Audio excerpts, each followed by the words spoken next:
नागपुर में महाराष्ट्र के महसूल मंत्री चंद्रशेखर बावनकुळे ने स्थानीय स्वराज्य संस्था चुनाव को लेकर बड़ा बयान दिया। उन्होंने कहा कि नागपुर विधान परिषद की स्थानीय स्वराज्य संस्था सीट का चुनाव बिन विरोध कराने के लिए सभी राजनीतिक दलों के नेताओं से बातचीत की जाएगी। उन्होंने दावा किया कि 75% मतदान महायुति के पक्ष में है, लेकिन देश की वर्तमान परिस्थितियों को देखते हुए चुनाव बिना मुकाबले के संपन्न होना बेहतर होगा। उन्होंने कहा कि राज्य में जहां जहां चुनाव बिन विरोध हो सकते हैं, वहां समन्वय समिति के माध्यम से पहल की जाएगी। रायगढ़ के पालक मंत्री पद को लेकर उन्होंने कहा कि अधिकार पूरी तरह मुख्यमंत्री के पास है और इस विषय पर एकनाथ शिंदे तथा सुनेत्रा पवार मुख्यमंत्री से चर्चा कर निर्णय लेंगे।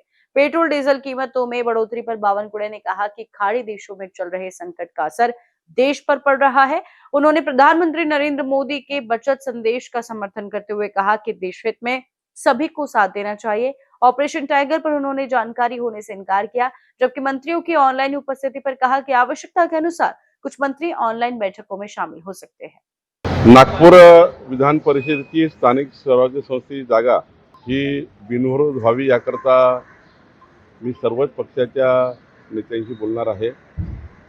कारण नागपूरमध्ये जी मतदानाची टक्केवारी बघितली तर 75%च्या वर मतं भारतीय जनता पार्टी, शिवसेना, महायुतीकडे आहे आणि त्यामुळं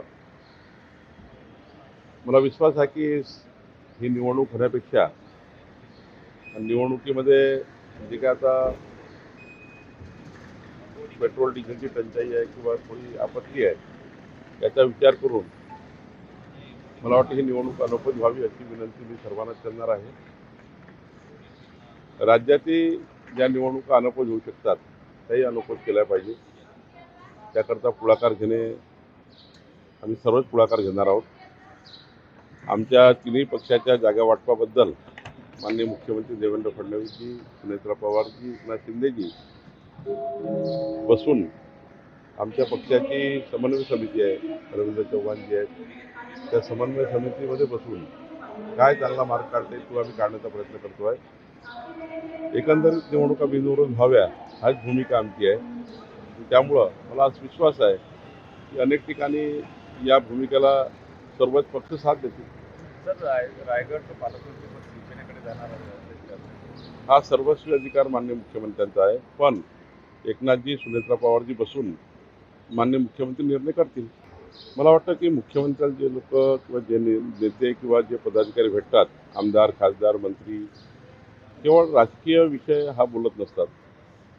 त्यांचे मतदारसंघ आहेत, त्यांच्या भागातले प्रश्न आहेत, त्यामुळे पक्षीय प्रश्न हे त्यांच्याच बैठकीत बोलावं लागतं। ज्या पक्षाचे आपण आहोत युतीचा समन्वय असेल, काही गोष्टी असेल तेव्हा ते मुख्यमंत्र्यांशी बोलतात, आमच्याही समन्वय समितीने चर्चा होते।